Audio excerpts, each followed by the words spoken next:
स्त्री है।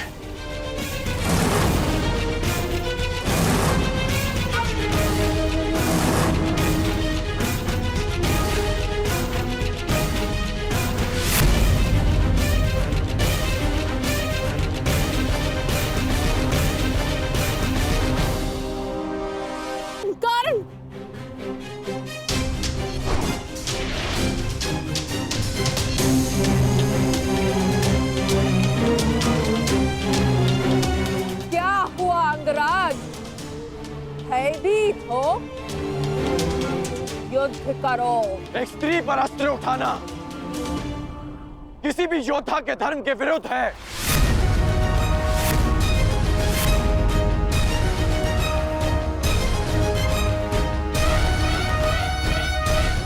अब क्या करोगे मित्रगण? क्या स्त्री पर अस्त्र न उठाने के कारण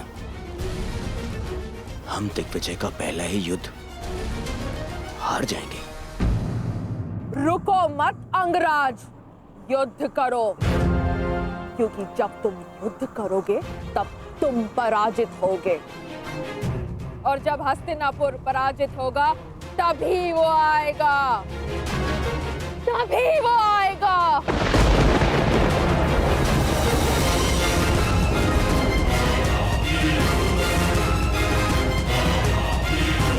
किसके आने की बात कर रही है? तुम सबको बंदी बनना होगा, तभी वो आएगा, तभी मेरे जन्मों का प्रतिशोध पूर्ण होगा। मामा जी, ये किसकी बात कर रही है? किसे लाना चाहती है वो यहाँ पे? मेरा प्रतिशोध पूर्ण करने के लिए उसे आना ही होगा।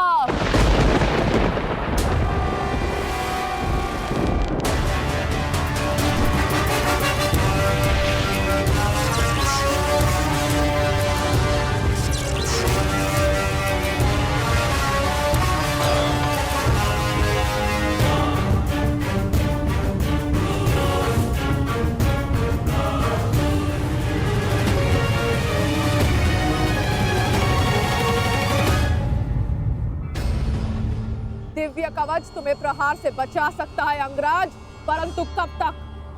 तुम्हें हारना ही होगा। कौन हो तुम वीरांगना? और किसके आने की बात कर रही हो?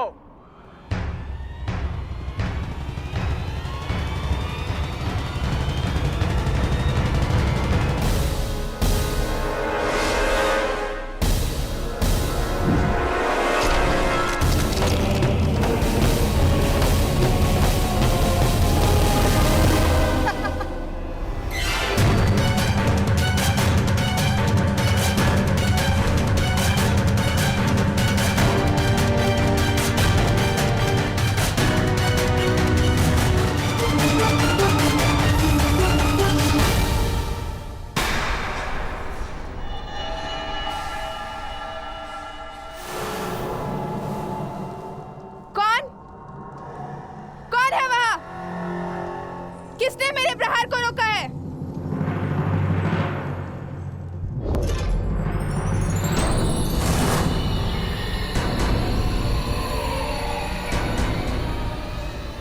इंद्रदेव, आप?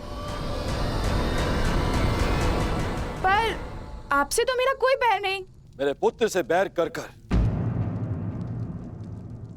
तुमने मुझे अपना बैरी बना लिया।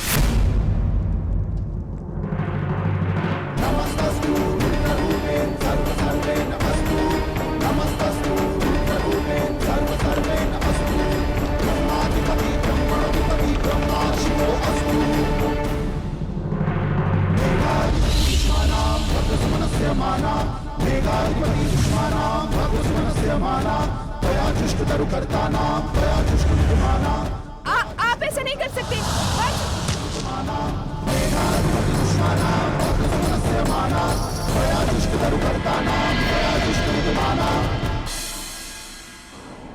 बताओ कौन हो तुम? अपना परिचय दो। अंगराज, यह शिखंडनी है। शिखंडनी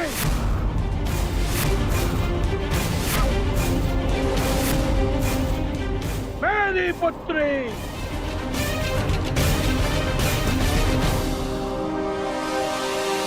युद्ध करो अंगराज,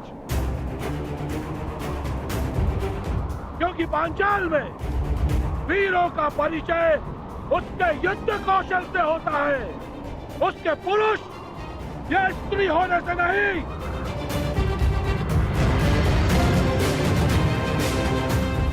और यदि लड़ने का साहस नहीं है तो बुलाओ उसे, मेरे सामने लाओ। मैं एक स्त्री पर अस्त्र नहीं उठा सकता, और ये पता नहीं किसे लाने की बात कर रही है।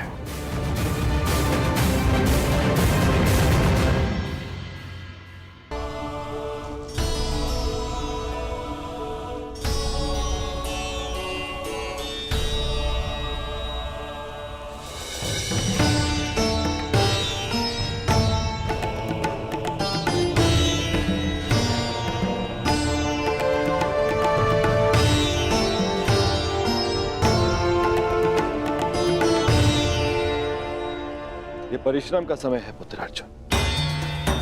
हमारा लक्ष्य कैलाश है। जाओ, कैलाश का मार्ग उस ओर है। जाओ अर्जुन, कैलाश की ओर प्रस्थान करो। विजयी भाव, यशस्वी भाव, सफल भाव।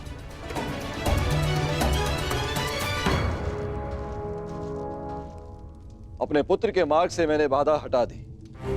अब अपने पुत्र के शत्रु के मार्ग में बाधा उत्पन्न करना ही मेरा लक्ष्य होगा। सावधान कर। देवराज इंद्र अपना प्रतिशोध लेकर रहेगा।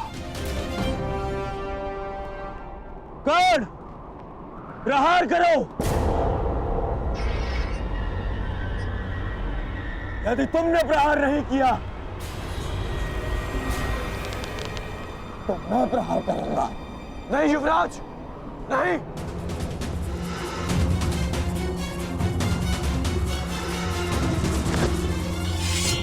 यदि तुम प्रहार नहीं करोगे तो मैं करूंगी।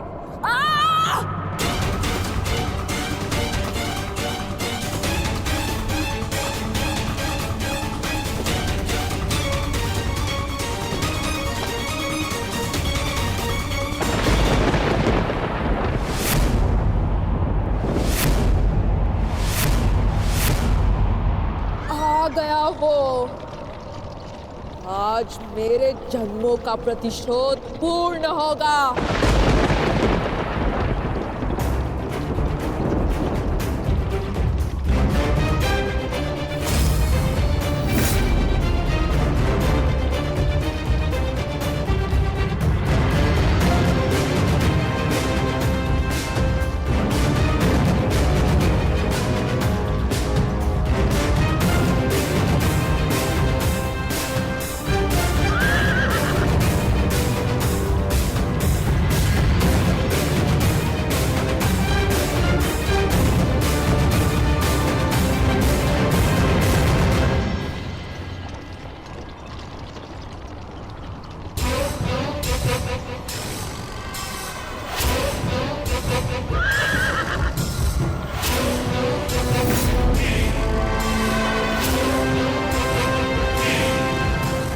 पितामह। पितामह, आ गए भीष्म। जन्मों से जिस प्रतिशोध की अग्नि में मैं जल रही थी, उसे पूर्ण करने के लिए तुम्हें आना ही पड़ा। स्मरण है या भूल गए? मेरा अपमान, मेरे अस्तित्व का नाश। स्मरण है वो अपमानित अम्बा जिसे न प्रेम मिला न पति। स्मरण है वो अबला अम्बा जिसके स्वयंवर से एक टूटी हुई वस्तु के भांति उठाकर तुम ले आए। स्मरण है वो अम्बा जो अपने अपमान के प्रतिशोध के लिए हर वीर के पास गई, हर योद्धा के पास भटकी। स्मरण है वो अम्बा जिसने तुम्हारी नाश की प्रतिज्ञा लेकर अपने आप को अग्नि को समर्पित कर दिया।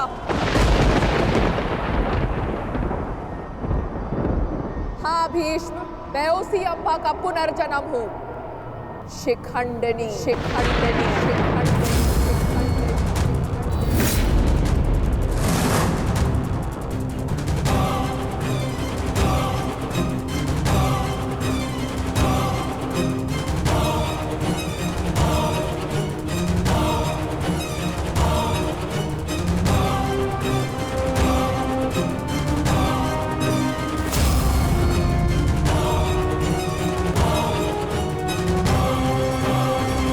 तुम्हारी नाश की प्रतिज्ञा लेकर अपने आप को अग्नि को समर्पित कर दिया।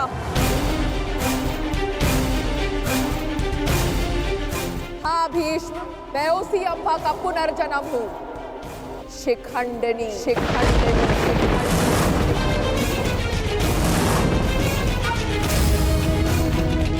जो तुम्हारा काल बन के जन्मी है, आज उस अम्बा का प्रतिशोध पूर्ण होगा। आज मैं तुम्हें मृत्यु दूंगी।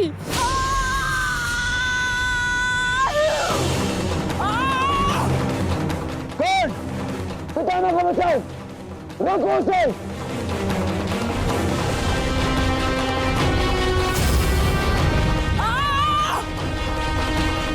अंगराज, तुम कुछ करते क्यों नहीं हो?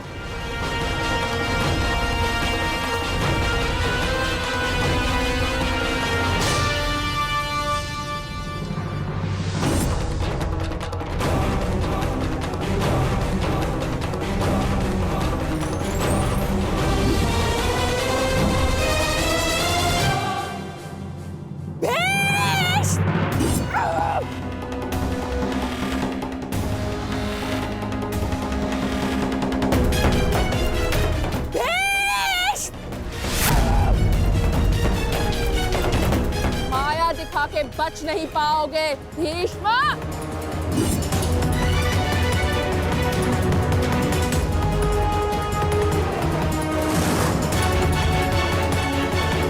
ब्रह्माया अस्त्र, ये प्रतिद्वंद्वी के सबसे बड़े शत्रु का भय उसके समक्ष उत्पन्न कर देता है।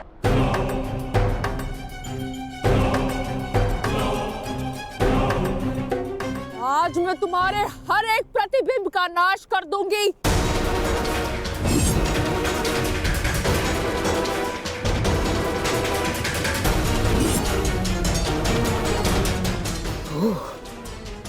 तो वो कथा सत्य थी, जो अंबा गंगा पुत्र के संहार के लिए पुनर्जन्म लेगी।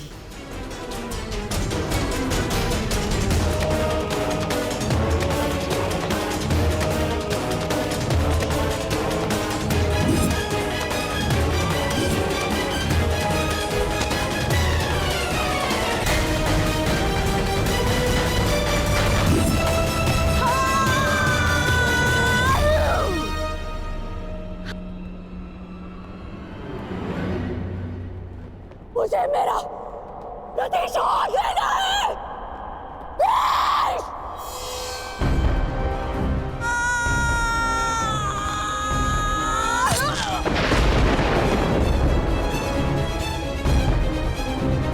अब समय आ गया है, शिखंडिनी को नागपाश के बंधन का अनुभव करा दिया जाए।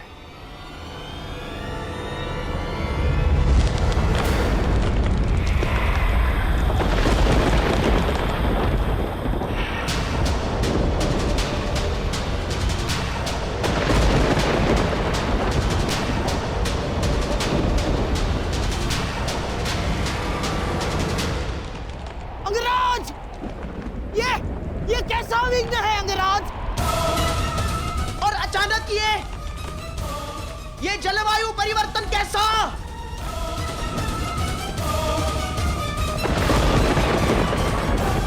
और वो भी केवल हमारी सेना पर। अंगराज, अंगराज, उधर पांचाल की सेना के ऊपर का आकाश तो स्वच्छ है। अब ये किस शत्रु की माया है अंगराज? ये सब क्या हो रहा है सूर्यदेव?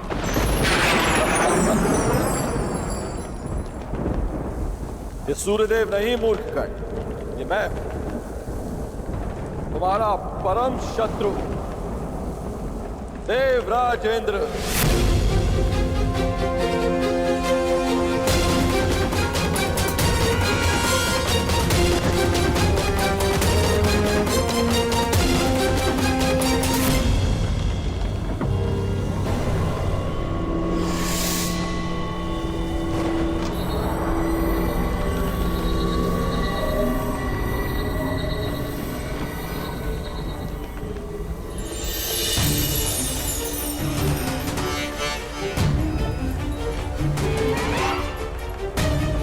सूर्यदेव, ये आप क्या कर रहे हैं?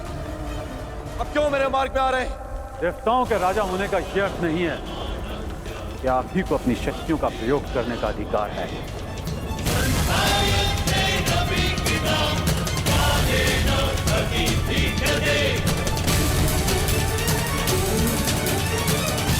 परंतु सूर्यदेव, आप क्यों मेरे मार्ग में आ रहे हैं? प्रश्न मेरा भी यही है। हस्तिनापुर की सेना पर आप अपना क्रोध क्यों जता रहे हैं? सूर्यदेव, मैं तो केवल अपने पुत्र के मार्ग में आए अड़चन को हटा रहा, और मैं भी अपने पुत्र की सहायता करने का प्रयत्न कर रहा हूं। आपका पुत्र? ये सूत पुत्र नहीं, सूर्यपुत्र कर्ण। माना आप देवताओं के राजा हैं, परंतु आप भी त्रिदेव द्वारा ही संचालित होते हैं। यदि आप अपने अधिकारों और शक्तियों का दुरुपयोग करेंगे तो मुझे भी अपनी शक्तियों का प्रयोग करने का अधिकार है।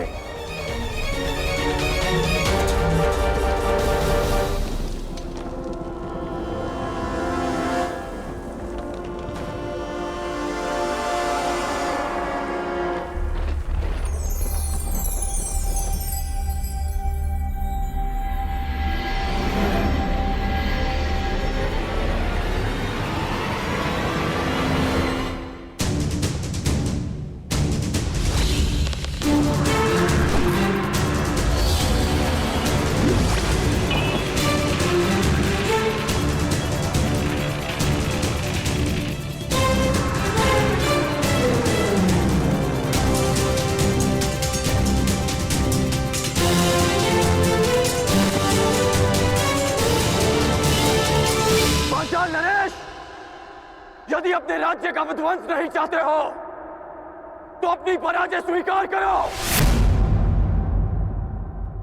और अपना मुकुट युवराज दुर्योधन के चरणों में रख दो।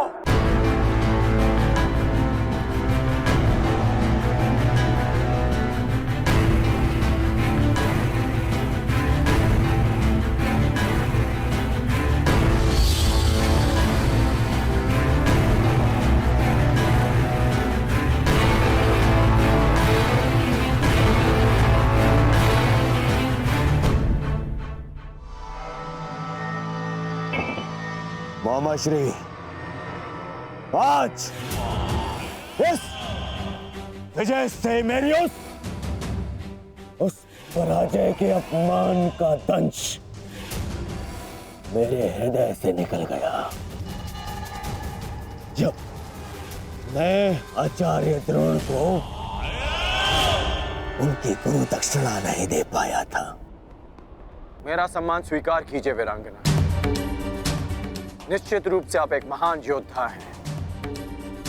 क्षमा कीजिएगा कि मुझे एक स्त्री को नागपाश में बांधना पड़ा। क्यों तुम पुरुषों को यह अभिमान है कि स्त्री केवल दया का पात्र है? कि वो दुर्बल है? कि वो केवल सृजन कर सकती है? एक स्त्री अगर चाहे तो संहार भी कर सकती है। शताब्दियों से यही तो चला आ रहा है, सम्मान की आड़ में स्त्री का अपमान। यदि आज तुमने ब्रह्मास्त्र का प्रयोग नहीं किया होता तो भीष्म को आना पड़ता, मेरा प्रतिशोध पूर्ण होता। परंतु एक दिन ऐसा आएगा अंगराज जब भीष्म मेरे सामने खड़ा होगा और वहां ना तुम उसकी रक्षा कर सकोगे ना तुम्हारा ब्रह्मास्त्र। स्मरण रखना अंगराज, एक स्त्री का प्रेम अगर संसार रच सकता है तो उसकी क्रोध की अग्नि सब कुछ भस्म भी कर सकती है। स्मरण रखना, एक महायुद्ध होगा, महाविनाश होगा और उस विनाश को तुम भी नहीं रोक पाओगे।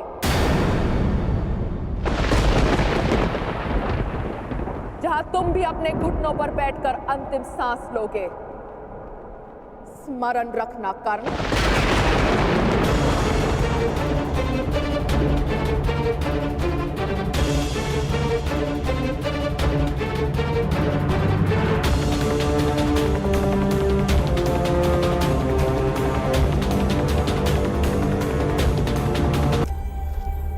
बड़ा भयंकर युद्ध था अंगराज। महादेव की कृपा से समाप्त हुआ और हमारी विजय हुई।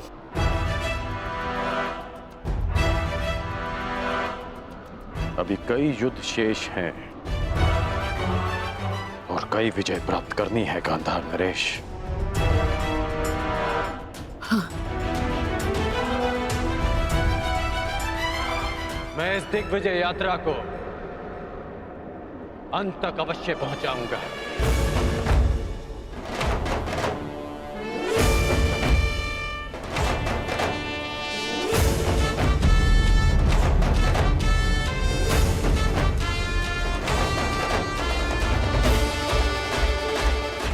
आखिर कब इस कर्ण का विजय रथ रुकेगा?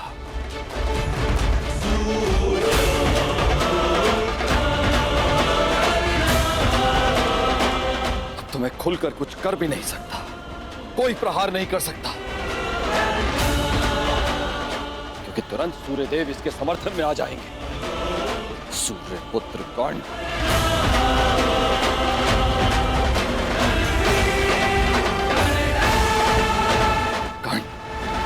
पांचाल पर विजय कर मगध की ओर बढ़ता जा रहा है। वहां मेरा पुत्र अर्जुन घोर तपस्या करके भी महादेव को प्रसन्न नहीं कर पा रहा।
कर्ण ने कलिंग और बंग पर भी विजय प्राप्त कर लिया। अधिक से अधिक शक्तिशाली होता जा रहा है कर्ण।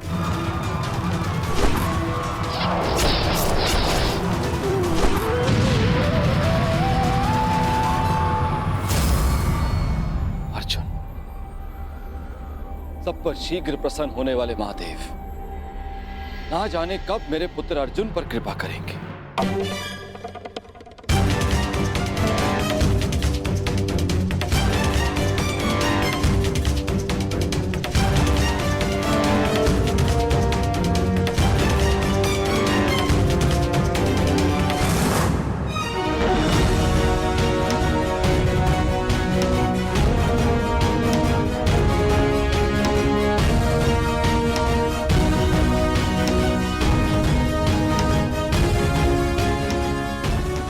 वनवास के 10 वर्ष पूर्ण हो चुके। ये कर्ण अब तक अपराजित है, दिग्विजयी बनने की सीमा पर खड़ा है। क्या करूं मैं? क्या करूं मैं और कैसे अपने पुत्र अर्जुन को इस कर्ण से अधिक शक्तिशाली बनाऊं? कैसे?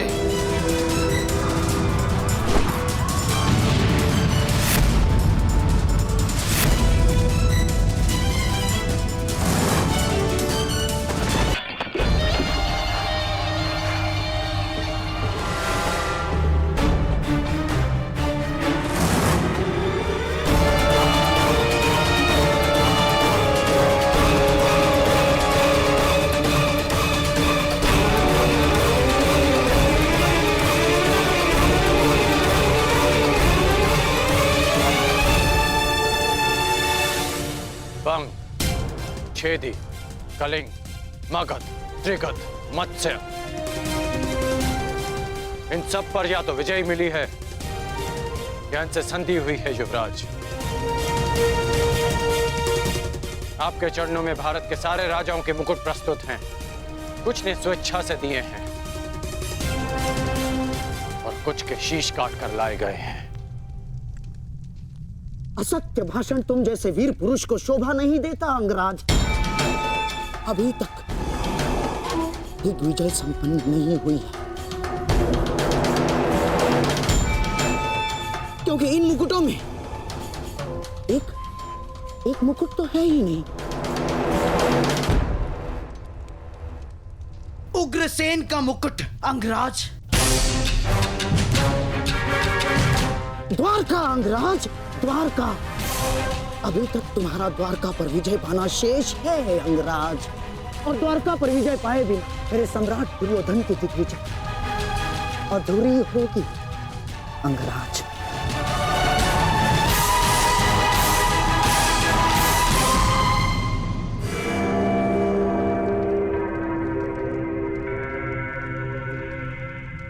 द्वारका से युद्ध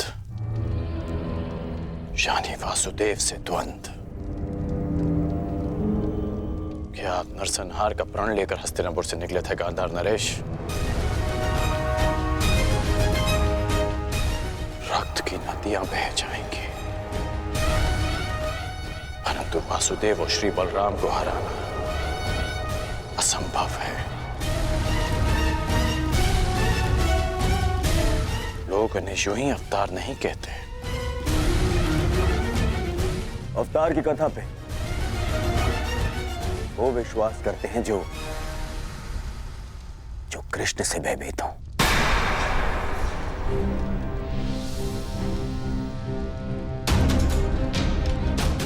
तुमने ही कहा था ना मित्र कि भावी युद्ध के लिए शक्तिशाली राजाओं को अपने समर्थन में लेना आवश्यक होगा। बिना द्वारका के ये कैसे संभव होगा मित्र? तुमने मेरे लिए दिग्विजय का वचन दिया है, क्या उसे पूर्ण नहीं करोगे मित्र? द्वारका का साथ अवश्य मिलेगा युवराज। शक्तिशाली को मित्र संधि से बनाया जाता है, युद्ध से नहीं। हमें वासुदेव और श्री बलराम से संधि करनी होगी।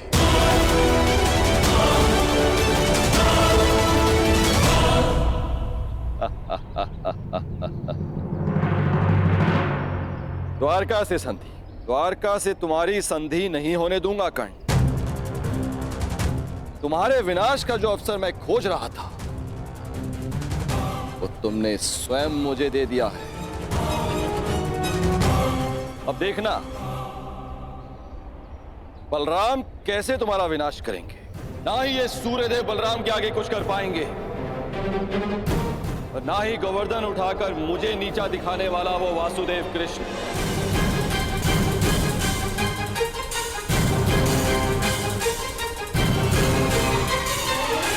द्वारका से तुम्हारी संधि नहीं होने दूंगा कर्ण। अब देखना बलराम कैसे तुम्हारा विनाश करेंगे। ये आप क्या कह रहे हैं इंद्रदेव? नंदिनी को आप कैसे लेके जा सकते हैं? विवशता, विवशता श्री बलराम। मुझे लगता है नंदिनी द्वारका में सुरक्षित नहीं। क्यों? अचानक से द्वारका असुरक्षित कैसे हो गया? है नहीं, किंतु होने वाला है। अब तक मुझे लगता था कि कामधेनु पुत्री कल्पपूर्णा नंदिनी आपके और वासुदेव के पास सुरक्षित है, परंतु अब। परंतु क्या इंद्रदेव? क्या आपको यादवों के गौवंश के प्रति प्रेम पर संदेह है? कदापि नहीं, किंतु मुझे हस्तिनापुर की नीति रीति पर विश्वास नहीं है। आप स्वयं ही देखिए, वहां एक पुत्र वधु सुरक्षित नहीं है तो गौवंश कैसे सुरक्षित रहेगा? हस्तिनापुर से द्वारका का क्या संबंध है? संबंध है हलधर। हस्तिनापुर के लिए कर्ण दिग्विजय पर निकला है। आवश्यक है कि वो एक दिन द्वारका अवश्य आएगा। आपने सोच भी कैसे लिया देवराज कि हस्तिनापुर की अधीनता हम स्वीकारेंगे? यदि हस्तिनापुर की सेना द्वारका के द्वार पर पहुंची तो मैं उन्हें यमलोक का द्वार दिखा दूंगा।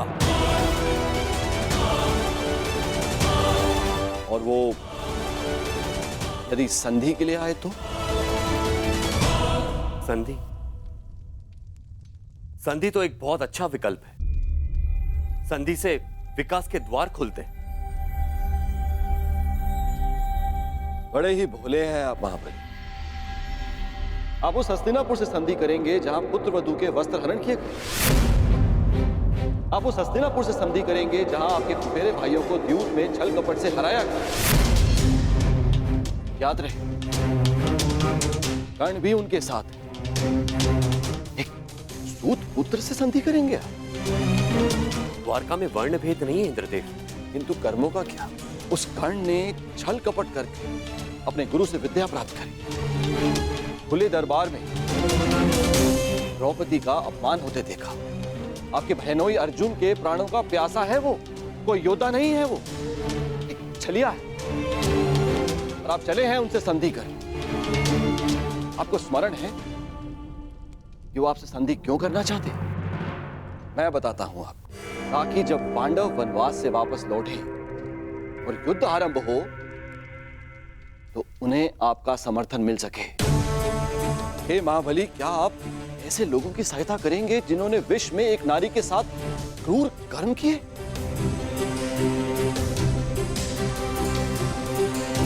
तो और क्या विकल्प हो सकता है इंद्रदेव? यदि कोई मित्रता का हाथ बढ़ाने के लिए आपके घर तक आए तो आप उसे कैसे ठुकरा सकते हैं? यदि मित्रता का अवसर ही ना दिया जाए तो? कैसे?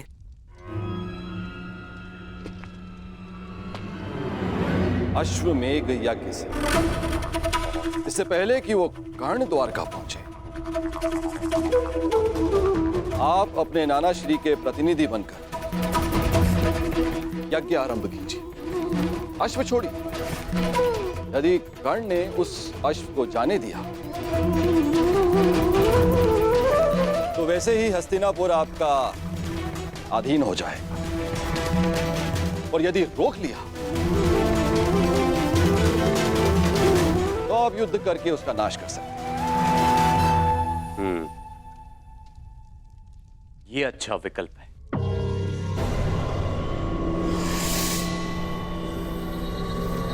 यदि ऐसा है तो मैं नंदिनी को आपके सानिध्य और आपकी सुरक्षा में छोड़ने के लिए तैयार हूं।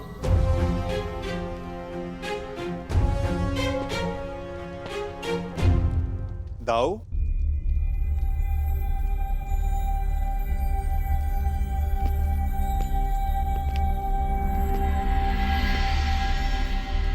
बिना कर्ण की मंशा जाने उससे युद्ध करना मुझे उचित प्रतीत नहीं होता दाऊ।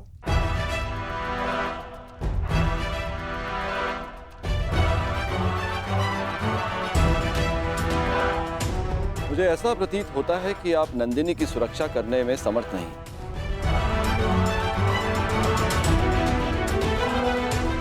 ऐसी स्थिति में आप उसे लौटा ही दीजिए। यदि नंदिनी यहां से गई तो द्वारका का अपमान होगा, जो मुझे स्वीकार नहीं। नंदिनी यहीं पे रहेगी।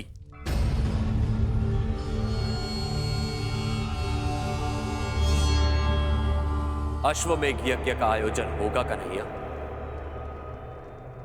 ये तुम्हारे ज्येष्ठ का आदेश है।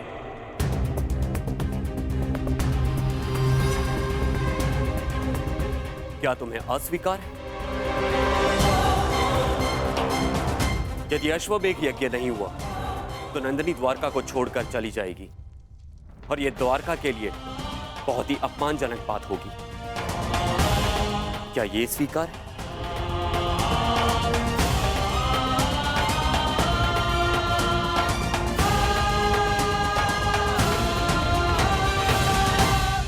मैं आपके आदेश के परे कहां हूं दाऊ? जैसी आपकी इच्छा।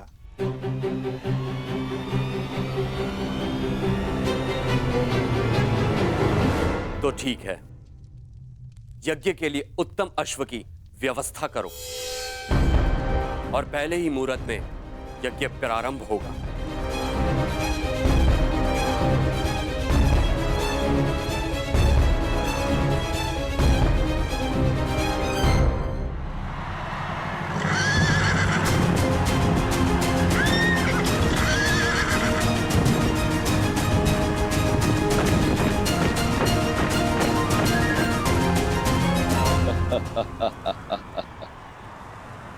इसे कहते हैं समय का चक्र। हर मोड़ पर तुमने मुझे पराजित किया है कर्ण, लेकिन अब तुम्हारे पास कोई विकल्प नहीं। यदि द्वारका के अश्व को जाने दिया तो भी तुम्हारी पराजय होगी, और रोक दिया तो बड़े भ्राता बलराम तुम्हारा वध करेंगे, इसे स्वयं अनुज कृष्ण भी नहीं रोक सकेंगे।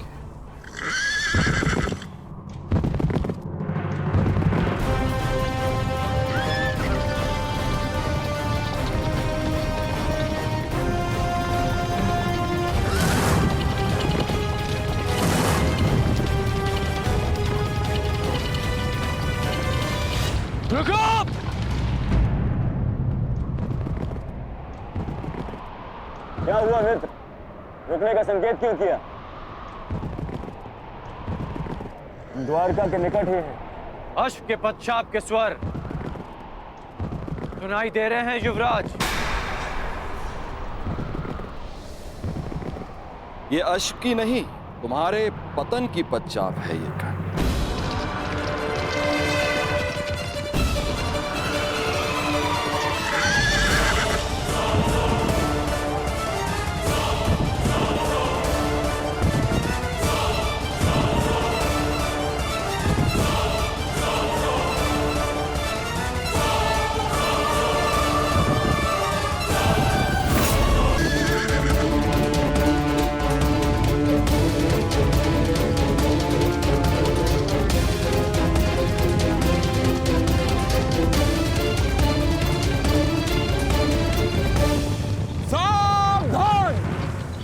अश्वमेध यज्ञ का अश्व है जो श्री बलराम और श्री कृष्ण की सुरक्षा में है।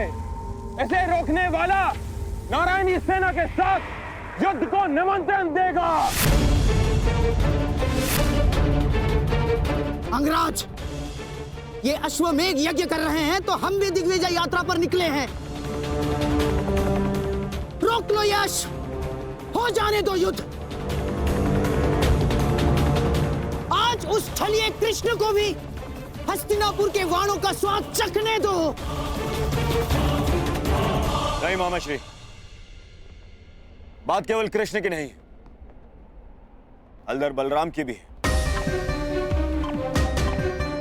एक बार बलराम ने हमारी मित्रता स्वीकार कर ली, फिर जीवन भर पांडव हमारे समीप नहीं आ पाएंगे और ना ही कृष्ण हमारा कुछ भी बिगाड़ पाएगा। कर्ण, बलराम जैसे महाबली वीर से अभद्रता उचित नहीं।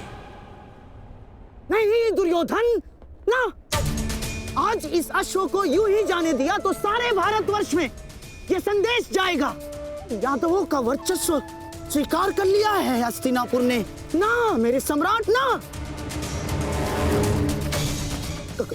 कर्ण, तुम हस्तिनापुर की सेना के सेनापति हो, स्मरण रहे। तुम्हारी विजय मेरे सम्राट दुर्योधन के नाम अवश्य होगी, परंतु तुम्हारी पराजय तुम्हारे मस्तक का ही कलंक बनेगी। कर्ण, स्मरण रखना। सोच क्या रहे हो कर्ण? रोक लो ये अश्व। कर्ण, ये अश्व रोक लो।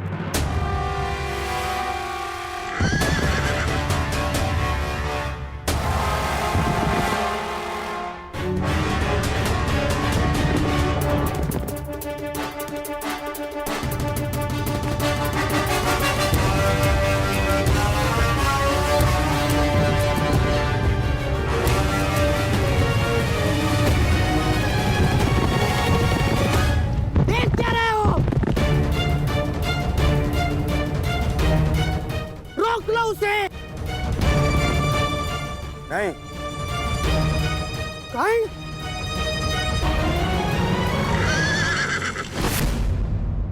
go!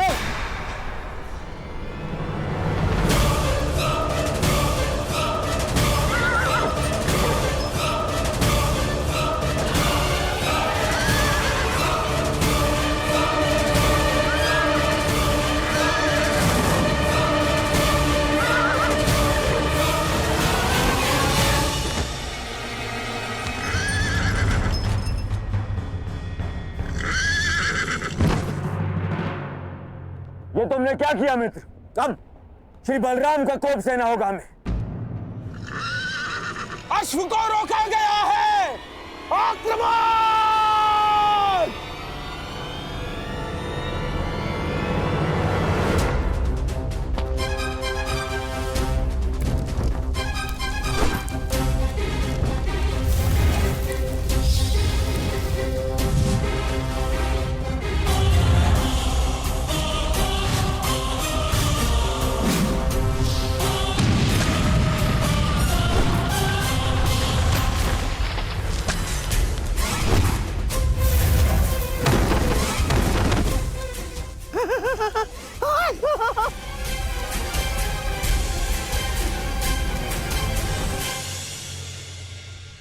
ठीक कहा था देवराज ने।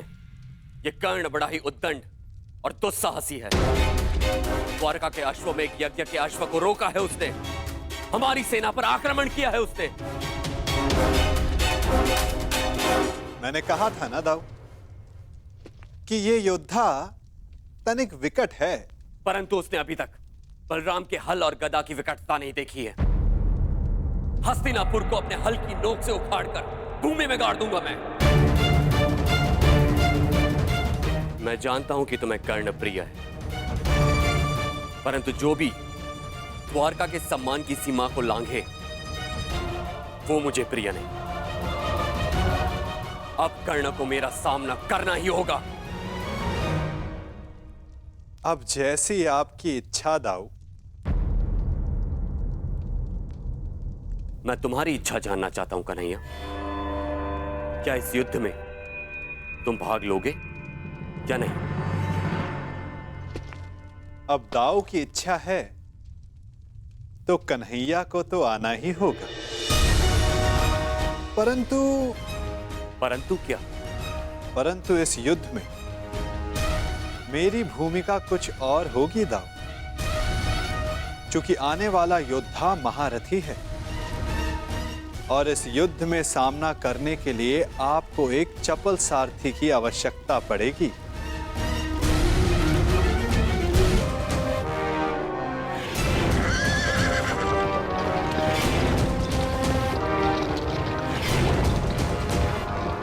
लो सम्राट, ये छलिया सारथी बनकर आया है, अर्थात शस्त्र नहीं उठाएगा।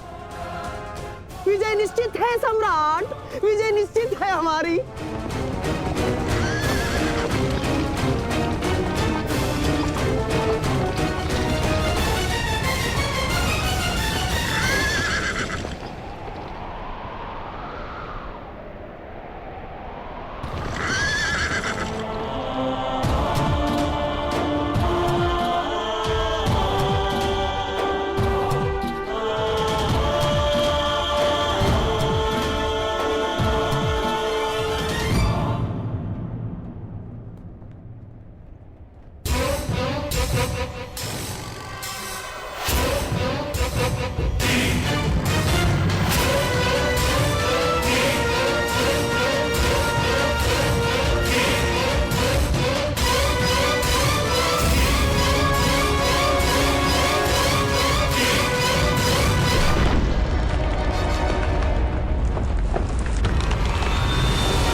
द्वारका के अश्व को रोकने वाले कर्ण,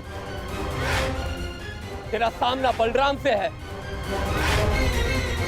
अपने प्रियजनों का स्मरण कर ले, क्योंकि तेरा स्वागत स्वयं यमराज करने वाले हैं। शत्रु ने ललकारा है, अंगराज उत्तर दो।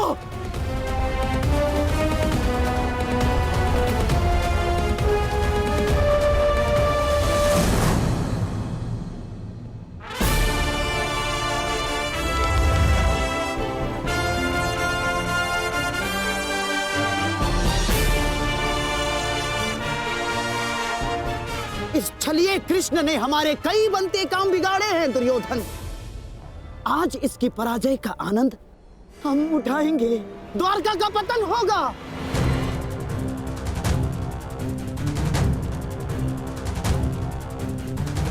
और फिर तुम्हें पांडवों का कोई भय नहीं होगा। मेरे सम्राट, कोई भय नहीं होगा।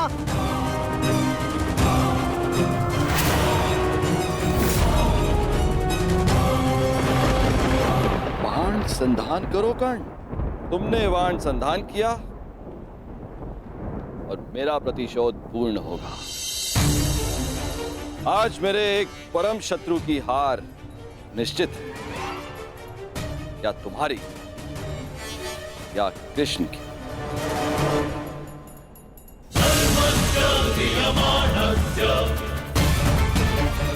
चला बाण चला कर्ण। ये तेरे बाण ही तेरी मृत्यु का कारण बनेंगे। देख रहे हो कन्हैया, जिस कर्ण से तुम्हें इतना स्नेह है वो कितना दृष्ट है।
इस सुगंध से तो प्रभु परशुराम का तेज स्मरण हो आया।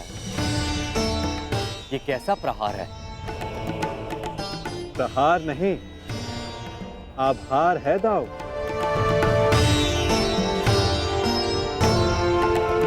कहा था ना कि आने वाला योद्धा तनिक भिन्न होगा। हस्तिनापुर के युवराज की ओर से मैं परशुराम शिष्य राधेकर्ण श्री बलराम और वासुदेव को नमन करता हूं।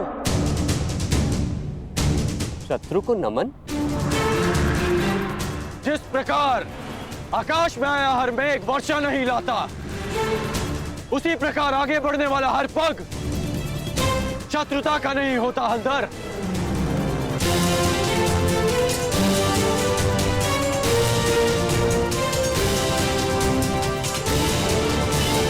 हस्तिनापुर की मित्रता स्वीकार करें। शत्रुता का विकल्प तुमने ही चुना था कर्ण। जब मित्रता ही करनी थी तो अश्वमेघ यज्ञ का अश्व रोका क्यों? ताकि यज्ञ पूर्ण करने की आपकी मंशा और आपके वीरों का परिश्रम व्यर्थ ना जाए।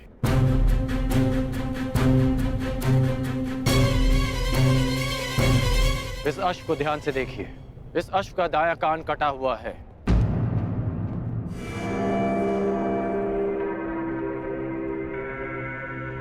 अर्थात इसका अंग भंग है और नीति अनुसार अंग भंगित अश्व के साथ किया गया यज्ञ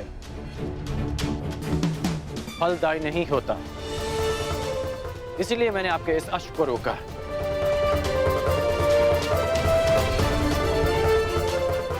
हलधर, मैं स्वयं आपको समझाना चाहता था, परंतु उससे पूर्व आपके वीरों ने मुझ पर आक्रमण कर दिया और कदाचित मुझे उसका उत्तर देना पड़ा।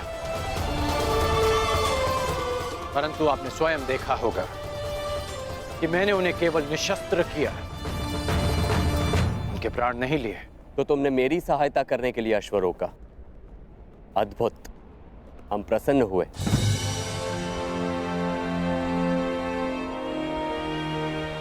यह अश्व लाने का उत्तरदायित्व किसका था? कान्हा, तुम सबको यही कहते हो ना कि तुम मेरी आज्ञा का पालन करते हो, लेकिन परिणाम में वही होता है जो तुम चाहते हो।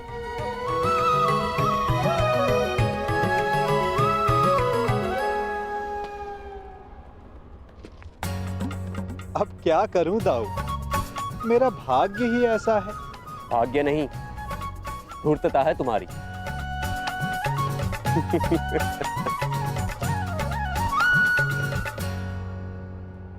तुम्हें लेके मेरे मन में जो भ्रम था, वो भ्रम तुमने तोड़ दिया है।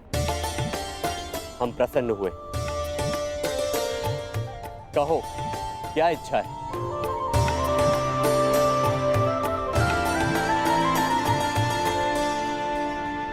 आपसे मित्रता की इच्छा है हलधर।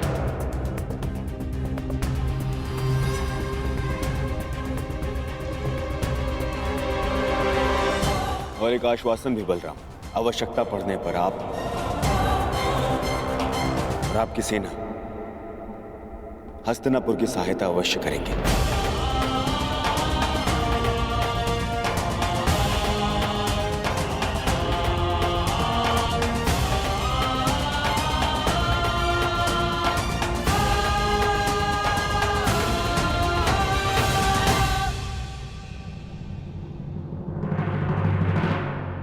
स्वीकार है।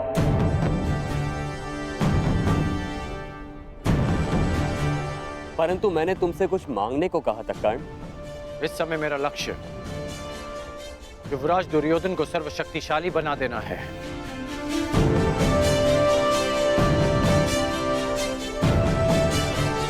इसलिए मैं चाहता हूं कि आप युवराज दुर्योधन को गदा युद्ध की शिक्षा दें और इन्हें संसार का सर्वश्रेष्ठ गदाधारी बना दें। स्वीकार है।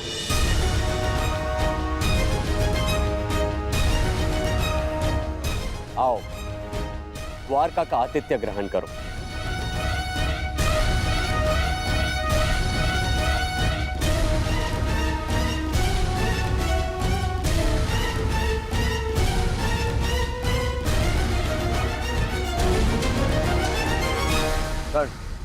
वरदान तुम्हें मिला था और तुमने उसे मेरे लिए उपयोग किया। आज तुमने एक बार फिर यह सिद्ध कर दिया कि संसार में यदि कोई मेरा सबसे बड़ा हितैषी है तो वो तुम हो कर्ण। मैं हस्तिनापुर का हितैषी हूं युवराज, और हस्तिनापुर युवराज का सेवक। मेरा धर्म हस्तिनापुर और आपको शक्तिशाली बनाना है। प्रणिपात युवराज।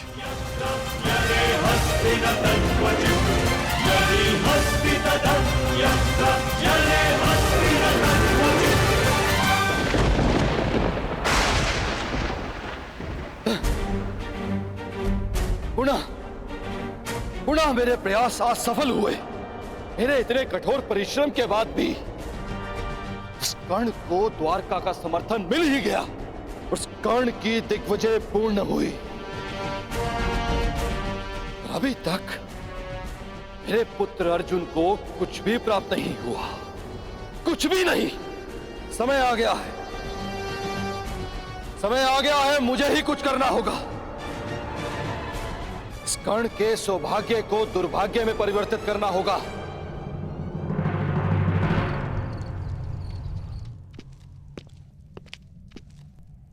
दिग्विजय पूर्ण हुई कर्ण।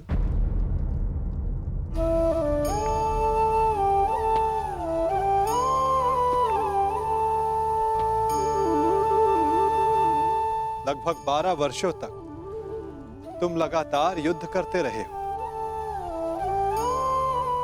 निश्चित रूप से थकान अनुभव हो रही होगी। विश्राम नहीं करोगे?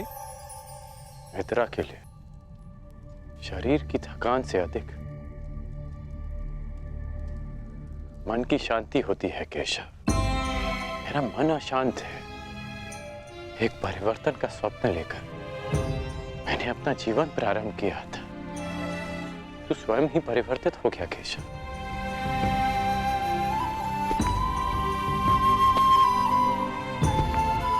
परिवर्तन चाहते हैं और स्वयं के परिवर्तित होने से घबराते हो। ये दोहरा व्यवहार उचित नहीं राधे। मैं ऐसा परिवर्तन नहीं चाहता था केशव। मैंने सदा स्वतंत्रता की कामना की थी और आज स्वयं